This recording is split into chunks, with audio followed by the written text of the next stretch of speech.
Amen. Comme, comme nous le savons toutes, nous sommes dans un mois de conquête. Le mois de mai a été décrété le mois de la conquête. Le Seigneur a mis cette pensée dans le cœur de son serviteur. Et donc, nous allons parler de la conquête. Et ce soir, le thème de mon message, c'est comprendre la conquête. Parce qu'on ne peut pas aller conquérir sans avoir compris ce que c'est conquérir. C'est pourquoi ce soir, nous allons parler de la conquête. Vous m'entendez bien? Ok, Oui, super. j'entends. Alors, c'est quoi la conquête? La conquête en hébreu veut dire yarash. Yarash. Conquête en hébreu, c'est yarash. Ce qui signifie saisir, posséder, prendre des décisions, persévérer, déposséder. Et ce soir, nous allons nous attarder sur ces points que je viens de citer, sur saisir, posséder, prendre des décisions, persévérer et déposséder. Ce soir, c'est sur cela que nous allons parler pour bien comprendre ce qu'est la conquête. Alors, nous allons parler du premier point qui est saisir, posséder. Quand on parle de saisir, il ne s'agit pas de saisir seulement par la foi. Parce que très souvent, nous le voyons avec les enfants de Dieu, les chrétiens, on aime souvent saisir par la foi. On aime très souvent saisir par la foi. C'est bien de saisir par la foi. Mais le problème, c'est que après, il ne faut pas s'arrêter là. Or, nous, généralement, on s'arrête juste à saisir par la foi. Et la suite, bon, on se dit, ben, moi, j'ai déjà saisi par la foi et Dieu fera le reste. Alors, souvent, c'est une erreur dans laquelle nous retrouvons souvent. Donc, saisir, ce n'est pas seulement saisir par la foi, mais c'est prendre possession de façon concrète. Comme je disais, même si la foi fait partie, bien sûr, de la conquête, parce que tu ne peux pas aussi aller conquérir si tu n'as pas la foi. Bien que la foi fasse partie de la conquête, mais c'est la finalité qui compte. C'est-à-dire, il faut prendre, saisir dans ses mains, posséder, yarage, comme je disais tout à l'heure. Conquête, c'est yarage. Dans Nombre 13, le verset 1 à 27, c'est une histoire qu'on a commencé à lire depuis le mois de mai, depuis qu'on a commencé le mois de la conquête. Et nous voyons dans ce texte que Dieu demande à Moïse d'envoyer des hommes pour aller explorer le pays de Canaan. Maintenant, à partir du verset 17, nous allons lire Nombre 13, le verset 17, dit, Moïse les envoya pour explorer le pays de Canaan. Il leur dit, montez ici par le midi et vous monterez sur la montagne. Dans le verset 17 que nous venons de lire, nous voyons que Moïse donne des instructions aux hommes qu'il envoie aller explorer le pays de Canaan. Il leur donne des instructions. Mais quand on regarde, j'ai regardé dans le dictionnaire ce que ça veut dire explorer. Explorer, c'est parcourir une région inconnue, une région qu'on ne connaît pas. C'est parcourir un territoire inconnu pour l'étudier, pour l'examiner avec soin, pour découvrir quelque chose. Donc, Moïse, quand il envoie des hommes explorer le pays de Canaan, en fait, il leur demande d'aller étudier le territoire, d'aller examiner le territoire pour découvrir quelles sont les choses qui y sont. Si vous lisez bien dans cette histoire, il demande comment sont les habitants, est-ce qu'ils sont grands, comment sont les fruits, comment est la terre, est-ce que la terre est bonne, est-ce que la terre est sèche. Et pour voir toutes ces choses-là, il faut qu'ils explorent pour savoir si la terre est fertile, si les hommes qui habitent le pays sont des géants, sont des vaillants ou quoi. Il a bien fallu que les hommes aillent explorer. Mais ce qui est extraordinaire dans le verset 20, nous allons lire dans Nombre 13, le verset 20, la terre est-elle fertile ou pauvre? Y trouve-t-on des arbres ou non? Ayez du courage et rapportez des fruits du pays. C'était en effet l'époque des premiers raisins. Vous voyez, comme je disais tout à l'heure, ils sont partis explorer. Mais après, Moïse, qu'est-ce qu'il leur a demandé? De rapporter des fruits du pays. Moïse ne s'est pas seulement arrêté à l'exploration. Parce que quand on a regardé la définition de explorer, c'est parcourir une région pour l'examiner afin de découvrir quelque chose. Mais on ne nous a pas dit dans explorer afin de prendre des choses. On a dit afin de découvrir. Mais par la suite, Moïse dit aux enfants, aux hommes qu'il envoie, aux espions, rapporter des fruits du pays. Donc, ça veut dire, mais pour rapporter les fruits, il faut bien qu'on les saisisse. Yarash. Il faut yarash. Or, tu ne peux pas rapporter quelque chose si tu ne l'as pas saisi. Tu ne peux pas rapporter quelque chose si tu ne l'as pas saisi. Un exemple de tous les jours. Mais je veux demander à ma fille de m'apporter un verre d'eau. Mais pour qu'elle m'apporte ce verre d'eau, il faut bien qu'elle le saisisse pour l'apporter. Elle ne viendra pas me dire, ben, maman, voici le verre d'eau par la foi. Non, il faut qu'elle le saisisse et qu'elle me l'emmène. À ce moment-là, je veux voir, mais bien sûr, le verre d'eau que je lui ai demandé est bien là.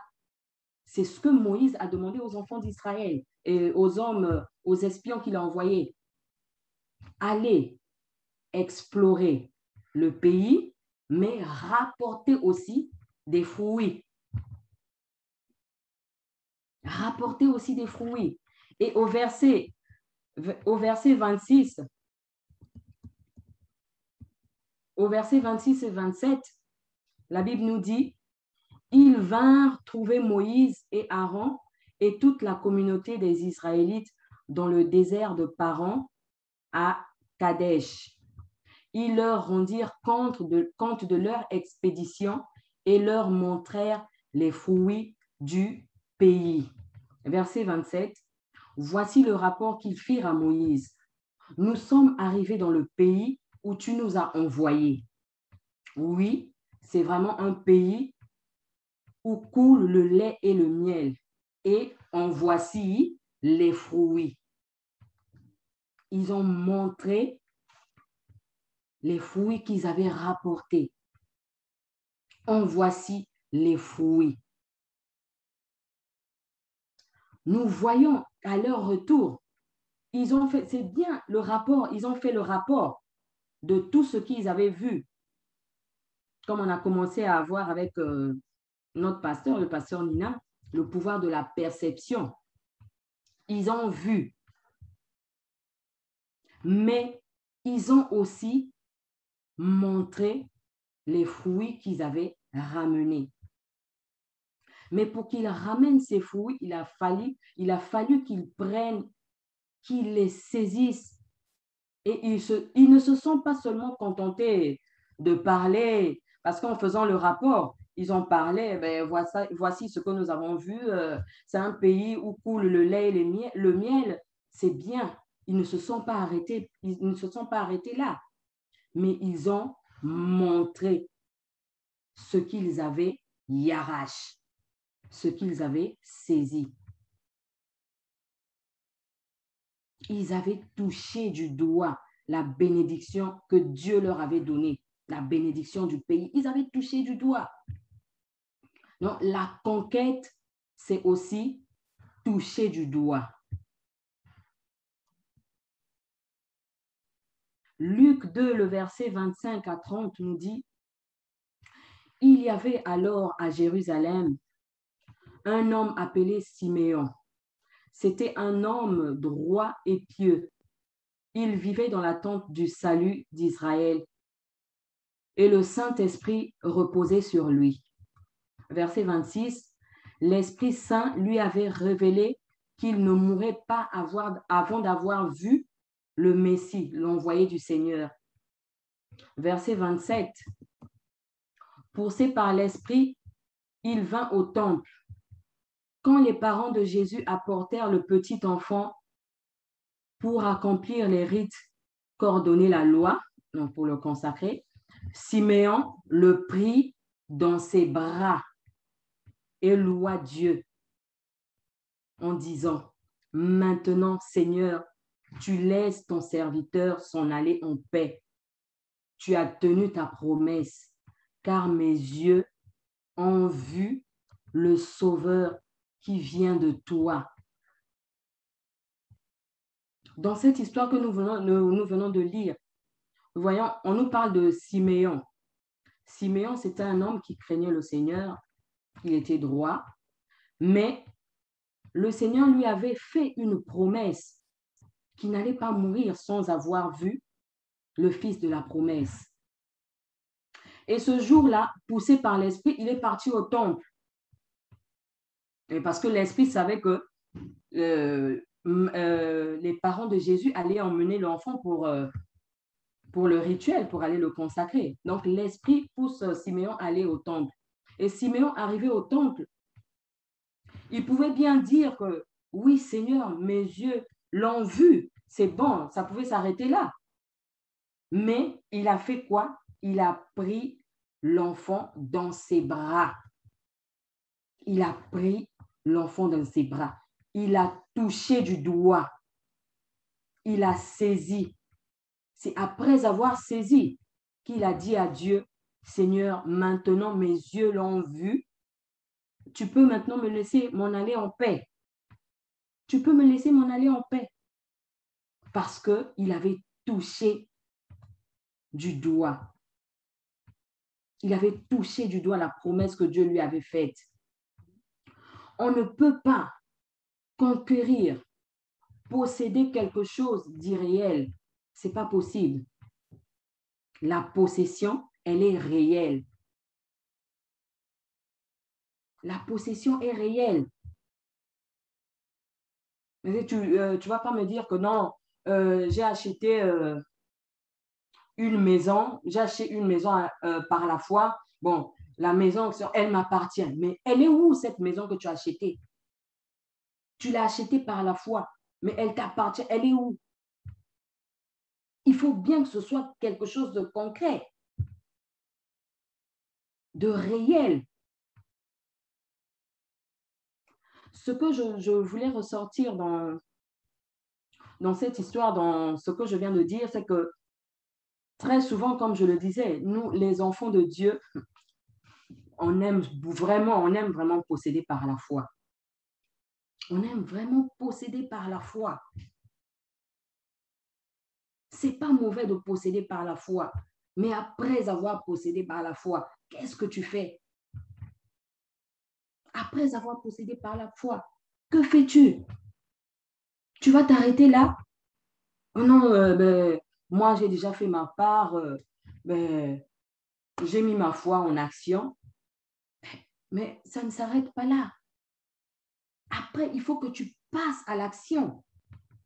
Tu as mis ta foi en action. Oui, tu as mis ta foi en action. Mais toi-même, passe à l'action aussi pour concrétiser cette foi. Passe à l'action jusqu'à saisir concrètement.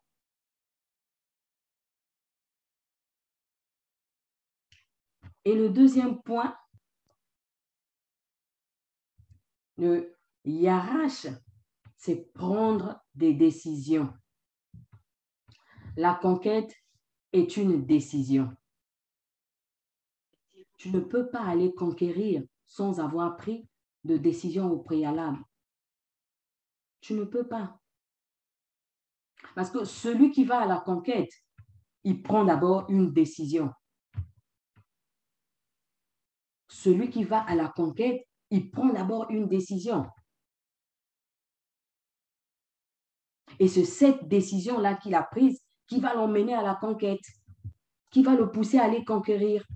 Donc, la conquête, c'est une décision. Genèse 12, le verset 1 à 4 nous dit, l'Éternel dit à Abraham, va, quitte ton pays, ta famille et la maison de ton père pour te rendre dans le pays que je t'indiquerai. Verset 2, je ferai de toi l'ancêtre d'une grande nation, je te bénirai, je ferai de toi un homme important et tu deviendras une source de bénédiction pour d'autres. Je bénirai ceux qui te béniront, je maudirai ceux qui t'outrageront, tous les peuples de la terre seront bénis à travers toi. Verset 4, Abraham partit comme l'Éternel le lui avait demandé, et Lot s'en alla avec lui. Abraham avait 75 ans quand il quitta Haran. Abraham avait 75 ans. Vous imaginez, à 75 ans, tu dis à quelqu'un qui a déjà construit sa vie dans son pays, il a sa maison, il a tout, il a des servantes, il est riche. Vous demandez à cette personne-là de quitter, de laisser tout ce qu'il a, mais d'aller en terre inconnue. Je ne pense pas que ce vieux-là va accepter. Je ne pense pas. Je ne pense pas qu'il va accepter. Abraham avait 75 ans. Il avait 75 ans. Mais qu'est-ce qu'il a fait? Il a pris la décision de partir, de quitter la maison de son père. Bien qu'il ne savait même pas où il partait, mais il a obéi à ce que Dieu lui avait dit. Il a obéi à ce que Dieu lui avait dit. Hébreux 11, le verset 8 nous dit, Abraham a cru en Dieu, alors il a répondu à son appel, il a obéi. Il est parti vers un pays que Dieu devait lui donner à posséder. Un pays que Dieu devait lui donner à posséder. Mais il ne connaissait pas encore ce pays, mais quand même, il a accepté. Il est parti sans savoir où il allait. Sans savoir où il allait. Mais il avait pris la décision de partir. La décision, c'est accepter de payer le prix. La décision, c'est accepter de payer le prix, quelles que soient les circonstances. Quelles que soient les circonstances. La décision, c'est passer à l'action. Parce que quand il a pris la décision, il ne s'est pas arrêté là. Il dit, ouais, oui, Seigneur, j'accepte ce que tu me dis. Je vais quitter la maison de mon père. Je veux quitter pour aller où tu veux m'emmener. il ne s'est pas seulement arrêté là. Il a pris la décision et qu'est-ce qu'il a fait? Il est parti. Il est parti. Donc, il s'est mis en action. Il s'est mis en action. Abraham est passé à l'action.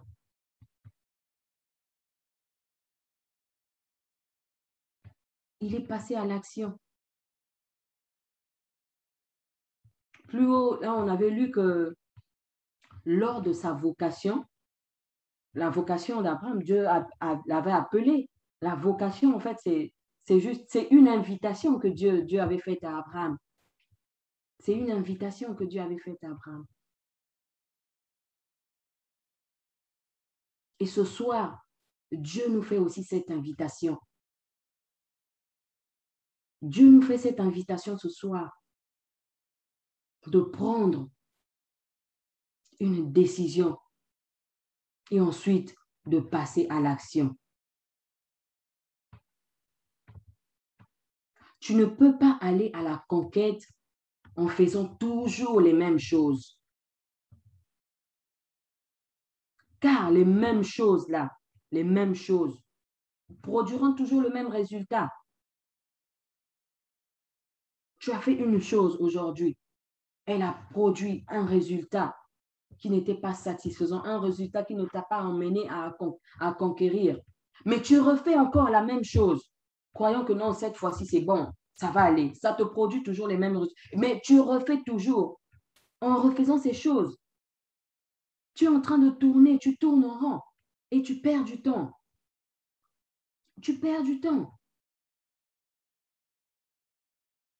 Tu perds du temps en tournant en rond. Donc, les mêmes choses produiront toujours les mêmes résultats. Il faut faire quelque chose de différent. Comme Caleb et Josué, ils avaient un esprit différent. Parmi tous les espions, il n'y avait que Caleb et Josué qui avaient un esprit différent. On va le lire dans Nombre 14, versets 6 à 8.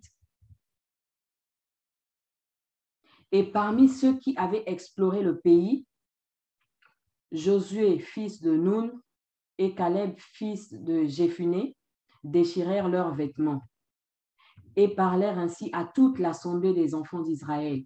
Le pays que nous avons parcouru pour l'explorer est un pays très bon, excellent. L'Éternel nous est favorable. Il nous mènera dans ce pays et nous le donnera. C'est un pays où coule le lait et le miel.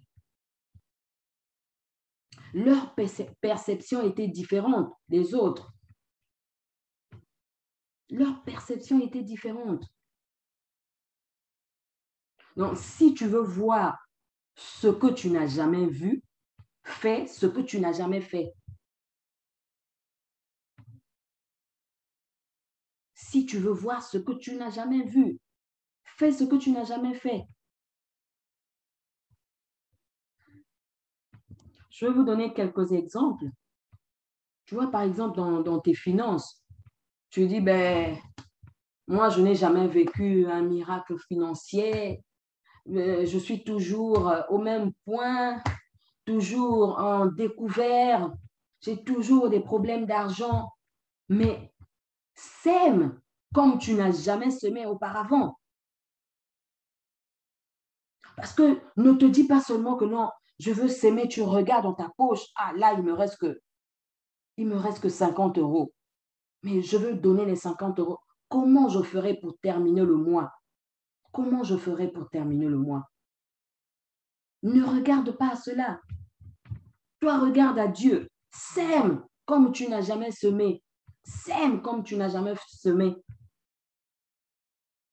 Et tu verras la bénédiction financière.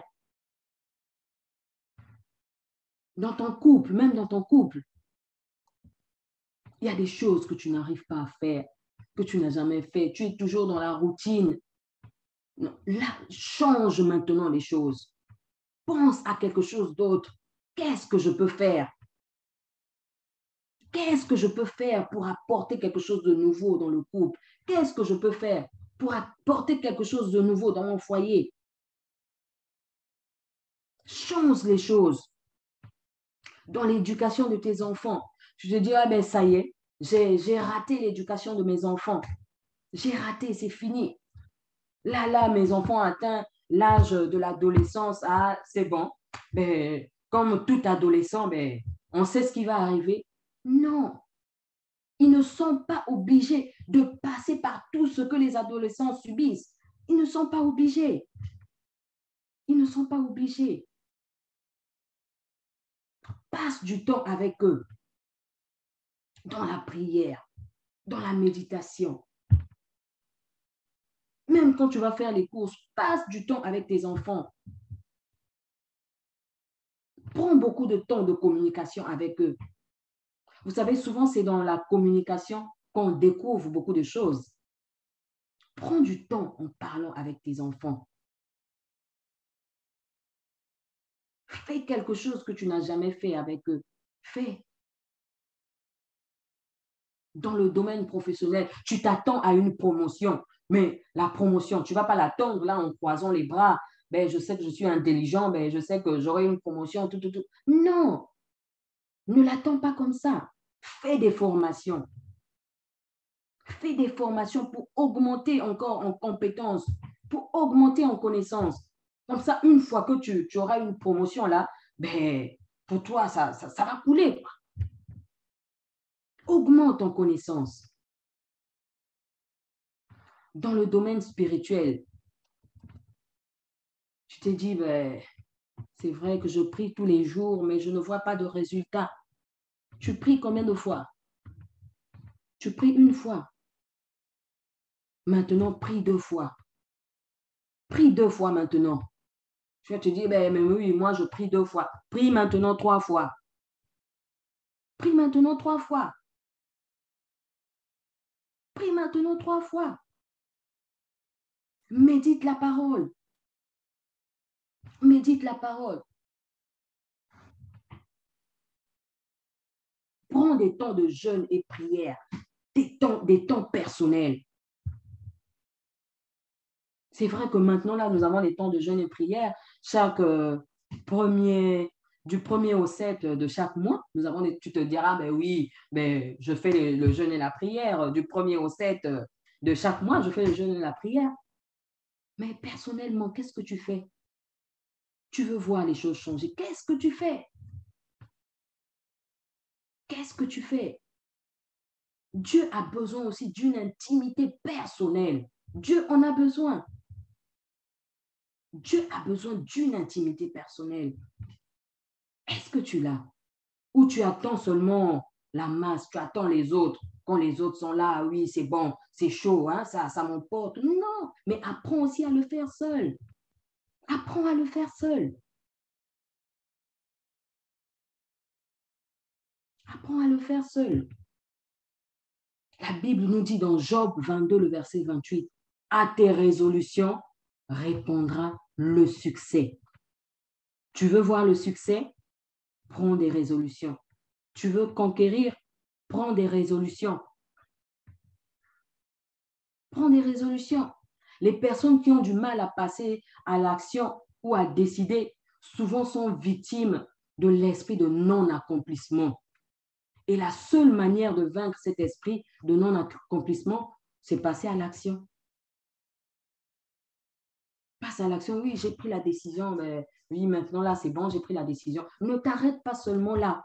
Ne t'arrête pas seulement à la décision. Maintenant, passe à l'action. Passe à l'action et tu verras le résultat. Le troisième point, c'est persévérer. Nous allons lire dans Genèse 15, le verset 3 à 4. Et Abraham dit, voici, tu ne m'as pas donné de postérité, et celui qui est né dans ma maison sera mon héritier. Alors la parole de l'Éternel lui fut adressée ainsi. Ce n'est pas lui qui sera ton héritier, mais c'est celui qui sortira de tes entrailles qui sera ton héritier. Ici, c'est l'histoire d'Abraham qui avait eu un enfant avec sa servante. Bon, lui, déjà, Dieu lui avait fait la promesse. Dieu lui avait fait la promesse qu'il allait lui donner un fils qui serait son héritier. Mais lui, en attendant, la promesse ne venait pas. Ben, Abraham a pris un autre chemin. Il est parti avec sa servante, il a fait un enfant. Et quand il a eu cet enfant, lui, en fait, il se disait que c'était l'héritier. C'était son héritier que Dieu avait promis. Mais là, dans le verset 4, la Bible nous dit que le Seigneur lui a dit que ce n'était pas lui son héritier, ce n'était pas son héritier, que son héritier allait sortir de ses entrailles. Mais quand même, quand j'ai lu ce passage, je me suis dit, oh Seigneur, mais c'est quand même bizarre. Mais c'était bien le fils de ses entrailles aussi. Mais pourquoi Dieu a dit que ce n'était pas lui l'héritier, que l'héritier sortirait de ses entrailles? Il dit, mais parce que ce n'était pas le plan de Dieu. Le plan de Dieu, c'était que Abraham ait un fils avec Sarah qui était sa femme. C'était ça le plan de Dieu. Et ici, dans le verset que nous venons de lire, héritier nous renvoie à Yarash, c'est-à-dire conquérir. Donc, Abraham allait conquérir son héritage. Mais lui, en attendant, il ne voyait pas cet héritage-là se concrétiser. Mais lui, il a trouvé son moyen par lequel accomplir, selon lui, la promesse que Dieu lui avait faite. Mais Dieu lui a dit que ce n'est pas ton héritier. Parfois, parfois dans la vie de tous les jours, dans les circonstances, nous voulons aider Dieu. Tu te dis que non, Dieu m'a fait la promesse.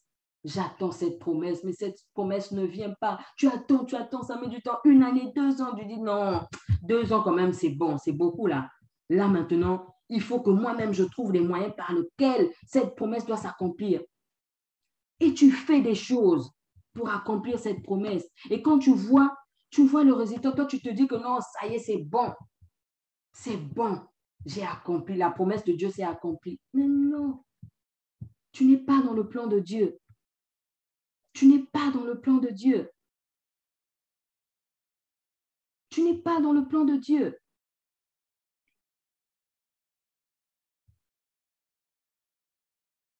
Le chemin de la conquête fait appel à beaucoup de persévérance. Beaucoup de persévérance. Parce que les circonstances sont parfois contraires à la promesse. Dieu t'a promis le mariage, mais toi, tu vois le contraire. Tu ne vois pas le mariage venir. Tu vois le contraire. Et qu'est-ce que tu fais? Tu te dis non, là, j'ai trop attendu. Là, c'est bon. Là, j'ai avancé. Il faut que je me marie. Il faut que je me marie. C'est ce que Dieu t'a dit. Qu'est-ce que Dieu t'a dit? Persévère dans ce que Dieu t'a dit. Persévère dans ce que Dieu t'a dit. Si tu veux conquérir ton yarach, tu veux conquérir ton héritage, persévère dans le plan de Dieu. Et puis très souvent, il nous arrive de nous décourager là. Donc, tu te décourages parce que tu n'as pas vu le bon résultat. Du premier coup là, tu te décourages, tu dis, ben, ça y est, là, ben, je baisse les bras, c'est fini, c'est fini. C'est fini, je ne veux plus me marier, c'est fini, je n'aurai plus d'enfants, c'est fini, je resterai chômeur, je n'aurai pas de boulot, c'est fini. C'est fini. Mais sache une chose, quand tu te décourages là, quand tu baisses les bras, l'ennemi est content parce que tu ne pourras pas aller conquérir. Tant que tu es dans le découragement, tu ne pourras pas. Tu ne pourras pas conquérir dans le découragement. Le découragement est un ennemi de la persévérance. C'est un ennemi de la conquête, le découragement. Et si tu veux conquérir, il faut persévérer. Car c'est par la foi et la persévérance que l'on hérite les promesses de Dieu. Hébreux 6, verset 12. En sorte que vous ne vous le relâchez point et que vous imitiez ceux qui, par la foi et la persévérance, héritent des promesses de Dieu. On pouvait nous dire que vous imitiez ceux qui, par la foi, héritent les promesses de Dieu. Ça pouvait s'arrêter là. Je dis, ben oui, par la foi, j'hérite les promesses. Mais on a dit, et la persévérance hérite les promesses de Dieu. Et ce que nous devons savoir aussi, c'est que le découragement laisse la place à l'esprit de non-accomplissement. Parce que déjà, quand tu te décourages, tu baisses les bras, tu n'as plus la force de continuer. Après, tu t'arrêtes. Quand tu t'arrêtes là, ben, tu es dans le non-accomplissement. L'esprit de non-accomplissement est un ennemi de la conquête. Nous allons passer au 4e point qui est déposséder. Yaraj, c'est aussi déposséder. Déposséder, c'est quoi? C'est prendre ce qui t'appartient et qui est dans les mains de l'ennemi. Mais tu ne peux pas aller prendre ce qui est dans les mains de l'ennemi si toi-même tu n'es pas prêt, si tu ne te prépares pas. Si tu ne vas pas combattre, donc aller prendre ce qui est dans les mains de l'ennemi, là, ça demande de la force. Tu dois aller combattre. Ésaïe 49, le verset 24 et 25 nous dit, « Ce qu'il a pris sera-t-il enlevé à l'homme fort? Et celui qui est justement captif sera-t-il délivré? Car ainsi dit l'Éternel, même le captif de l'homme fort lui sera enlevé. Et ce qui a été pris par l'homme puissant sera délivré. Et moi, je contesterai avec celui qui conteste avec toi, et je sauverai tes fils. » Là, je suis dans la version Darby. Je sauverai tes fils. Tu te dis certainement, ben, moi, ben, ça y est, c'est bon, hein, je ne pourrai pas me marier parce qu'il y a un homme fort dans notre famille, c'est comme ça. Il y a un homme fort, les femmes ne se marient jamais. Là, le Seigneur dit, même le captif de l'homme fort que toi tu appelles l'homme fort là, lui sera enlevé. Le captif lui sera enlevé. Donc le mariage que tu dis là qui est entre les mains de l'homme fort, ça lui sera enlevé. Tes enfants lui seront enlevés. Ta victoire lui sera enlevée. Ton travail lui sera enlevé. Ton bonheur, la joie dans ton couple lui sera enlevée. Ça lui sera enlevé. Pour certains, dans leur famille, ce sont les enfants qui n'excellent pas dans les études. On l'a vu, on a entendu aussi ce genre de témoignage. Ce sont les enfants qui n'excellent pas dans les études. Mais pourquoi? Parce que l'ennemi est en train de veut maintenir ses enfants dans la médiocrité. Il ne veut pas que ses enfants soient excellents. Et pour certains, ils n'arrivent pas à avoir une promotion au boulot, comme je disais tout à l'heure, parce que le territoire est pris par un homme fort. Pour d'autres encore, c'est un esprit de servitude qui sévit dans la famille. Un esprit de servitude qui sévit dans la famille. Pourquoi? Parce que l'ennemi ne veut pas que tu sois dans l'abondance, que tu sois riche. Il y a des gens qu'on a vus, chaque fois, dès qu'il a seulement son salaire, c'est un enfant qui est malade, soit c'est son épouse ou c'est lui-même. Donc, il faut à tout prix que l'argent sorte, Et quand l'argent sort là, tu vois, mais il n'arrivera plus à atteindre la fin du mois. Chaque fois, c'est pareil. Chaque fois, c'est pareil. Ça, c'est la servitude. C'est la servitude. L'ennemi veut vous maintenir dans la captivité. Il veut vous maintenir dans la médiocrité, dans la pauvreté. Pour d'autres, dans les foyers, c'est toujours des conflits, conflit par conflit. Conflits en permanence, au point où tu n'as plus la paix. Tu n'as plus la paix. Tu te dis non, ça y est. Je crois que si c'est vraiment ça le mariage, ah non, là, en tout cas, je m'arrête. C'est bon, j'ai fini, là, c'est bon. C'est bon, j'ai fini. L'ennemi veut détruire ton foyer. Il ne veut pas que tu sois heureux. Pour d'autres, tu diras certainement, mais moi, je ne suis pas mariée. Oui, donc ça ne me concerne pas. Mais d'autres, c'est la santé. C'est la santé.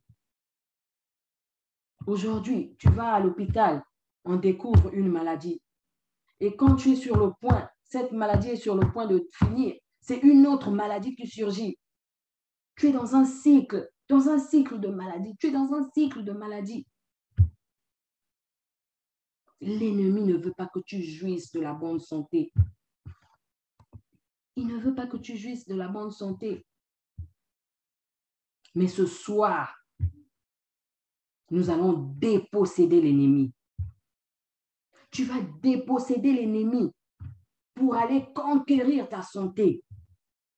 Tu vas déposséder l'ennemi pour aller conquérir ton bonheur, pour aller conquérir ton mariage. Tu vas le déposséder pour conquérir tes enfants, pour conquérir ta promotion.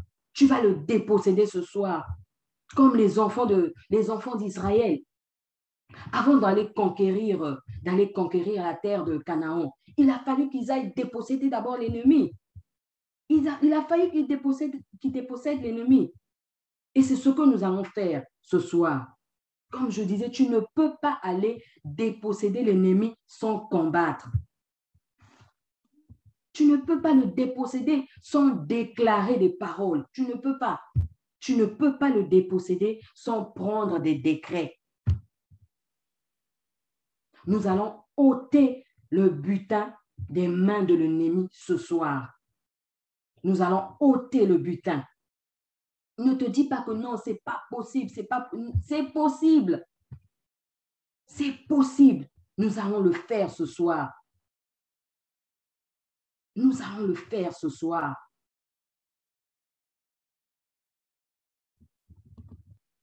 Alléluia. Nous allons le faire ce soir. Tu vas faire comme les enfants d'Israël. Tu vas dire, Seigneur, ce soir, moi, je me lève pour aller déposséder l'ennemi. Toi-même, tu sais ce que l'ennemi a entre ses mains qui t'appartient. Tu le sais, tu le connais. Et ce soir, c'est ce que tu vas aller déposséder l'ennemi. Tu vas aller conquérir cela. Nous sommes dans le mois de la conquête. Dieu n'a pas donné cette pensée pour que nous soyons ce mois-là. Ah oui, c'est le mois de la conquête. C'est le mois de la conquête. Non, il a donné cette pensée. C'est parce que nous avons des territoires à aller conquérir. Tu as des territoires à conquérir. Tu te diras certainement, ben oui, moi, la maladie ne me concerne pas, les enfants ne me concernent pas, le mariage non plus, le boulot non plus. Et tu as ta famille aussi à aller conquérir. Tu as ta famille à aller conquérir. Là, vraiment, tu ne diras pas le contraire, que non, moi, toute ma famille est chrétienne. Ah non, non, tu ne me diras pas le contraire. Tu as ta famille à aller conquérir. Et ce soir, nous allons conquérir notre Canaan.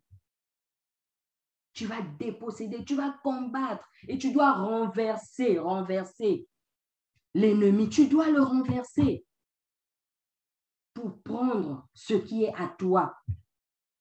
Le verset que nous avons lu dans Ésaïe 49, le verset 24 et 25, ce qu'il a pris, sera-t-il enlevé de l'homme fort? Et celui qui est justement captif, sera-t-il délivré? Ainsi, dit l'Éternel. Ainsi dit l'Éternel, même le captif de l'homme fort lui sera enlevé. Le captif de l'homme fort lui sera enlevé. Donc, ce n'est pas impossible. C'est possible, ça lui sera enlevé. Et ce qui a été pris par l'homme puissant sera délivré. Oh, gloire à Dieu. Ce qui a été pris par l'homme puissant sera délivré. Et le Seigneur ajoute encore, moi, je contesterai avec celui qui conteste avec toi. Donc, si l'homme fort là que toi tu appelles homme fort, s'il veut résister là, il dit, ah non, aujourd'hui, l'Éternel dit que lui, il va contester avec lui. Mais si l'Éternel conteste avec l'homme fort, ça veut dire que l'homme fort va lâcher. Il va lâcher. Il ne pourra plus tenir. Il ne va pas résister, il va lâcher. Et je sauverai tes fils. Ce soir, j'aimerais vraiment que tu te lèves en conquérant. Lève-toi en conquérant. Il dit, oui, là, je vais pour conquérir mon territoire. Je